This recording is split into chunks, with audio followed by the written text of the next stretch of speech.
Saudi আরবের রিয়াদে অবস্থিত মার্কিন দূতাবাসে সিআইএ স্টেশনে ড্রোন হামলা চালিয়েছেন ইরান। সোমবার ২রা মার্চ এই হামলা ইরানি ড্রোন ব্যবহার করা হয়েছে বলে মঙ্গলবার ৩রা মার্চ রয়টার্সকে নিশ্চিত করেছে সংশ্লিষ্ট একটি সূত্র। তবে ওই সূত্রটি আরও জানান, সিআইএর স্টেশনটির হামলার মূল লক্ষ্য ছিল কিনা সে বিষয়ে এখনও নিশ্চিত কোনো তথ্য পাওয়া যায়নি। এ বিষয়ে মার্কিন গোয়েন্দা সংস্থা সিআইএ কোনো মন্তব্য করতে রাজি হননি। ইরানের উপর যুক্তরাষ্ট্র ও ইসরায়েলের সাম্প্রতিক হামলার পর মধ্যপ্রাচ্য জুড়ে যে অস্থিরতা চলছে তার ধারাবাহিকতায় এই ড্রোন হামলাটি চালানো হয়েছে।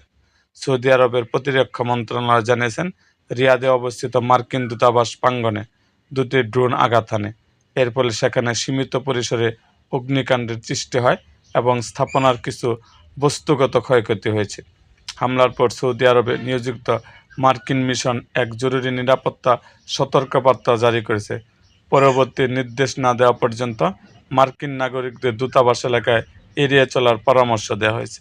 একই সঙ্গে দাহারান এলাকায় সম্ভাব্য ক্ষেপণাস্ত্র এবং ড্রোন হামলায় আসন্ন হুমকির বিষয়ে সতর্ক করেছে মার্কিন মিশন। নাগরিকদের নিরাপত্তার স্বার্থে বর্তমানে মার্কিন কনসুলেটে না যাওয়ার জন্য কঠোর নির্দেশনা দেওয়া হয়েছে। অঞ্চলটিতে চলমান উত্তেজনার মধ্যে এই হামলাটি মার্কিন কূটনৈতিক এবং গোয়েন্দা স্থাপনাগুলোর নিরাপত্তা নিয়ে নতুন করে উদ্বেগ সৃষ্টি করেছে। এরকম আরও ভিডিও পেতে আমাদের মুক্তাগাছার ইতিহাস মিডিয়া ইউটিউব চ্যানেলটিকে সাবস্ক্রাইব করুন এবং পাশে থাকা বেল আইকনটি বাজিয়ে দিন।